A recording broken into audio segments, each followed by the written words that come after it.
সপ্তাহের শেষে ঘুরে আসুন বিদ্যাসাগরের বীরসিংহে। ইতিহাসের হাত ধরে পৌঁছে যাবেন সেই সময়ে। আজও বিদ্যাসাগরের জেলা বলে পরিচিত মেদিনীপুর।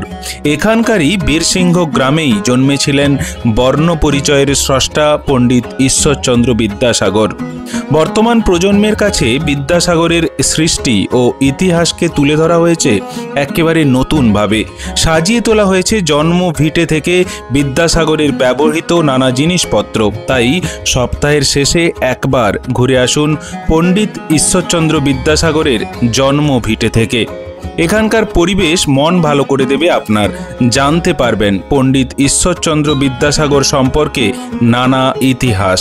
বিদ্যাসাগরের ব্যবহৃত নানা জিনিস, প্রতিষ্ঠিত বিদ্যালয়, দাতব্য চিকিৎসালয়, গ্রন্থাগারকে সাজিয়ে তোলা হয়েছে বীরসিংহ গ্রামে। প্রতিদিন বহু দূর দূরান্ত থেকে পর্যটকরা আসেন, জানতে পারেন বিদ্যাসাগরকে। দেশবাসীর জন্য তার চেষ্টাকে জানতে পারবেন এখানে এলে। একাধিক মাটির ঘরের আদলে তৈরি করা হয়েছে বাড়ি। সামনে রাস্তায় বসানো হয়েছে মাইল ফলক। দেওয়ালে ফুটিয়ে তোলা হয়েছে বিদ্যাসাগরের জীবনের নানা কাহিনী।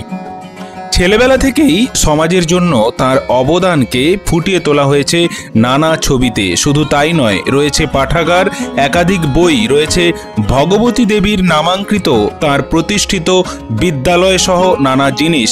সরকারিভাবে সংরক্ষণেরও ব্যবস্থা করা হয়েছে এখানে। এই বীরসিংহ গ্রামে বিদ্যাসাগরের পবিত্র জন্মভিটেতে গড়ে তোলা হয়েছে বিদ্যাসাগর স্মৃতি মন্দির। রয়েছে মায়ের কোলে শিশু ঈশ্বরচন্দ্রের মূর্তিও। এছাড়াও রয়েছে কালীকান্তের পাঠশালা সহ দেখার নানা জিনিস। তাই আর না দেরি করে এবার সপ্তাহান্তে ঘুরে যান ঘাটালের বীরসিংহের বিদ্যাসাগরের জন্মভিটে। প্রসঙ্গত, নারী শিক্ষার প্রচার, শিক্ষার অগ্রগতি এবং সামাজিক নানা ব্যাধির বিরুদ্ধে সোচ্চার হয়েছিলেন বিদ্যাসাগর। লিখেছিলেন বর্ণ পরিচয়ও, যা শিশুদের কাছে পড়াশুনোর প্রাথমিক পর্যায়ের এক অমূল্য সম্পদ।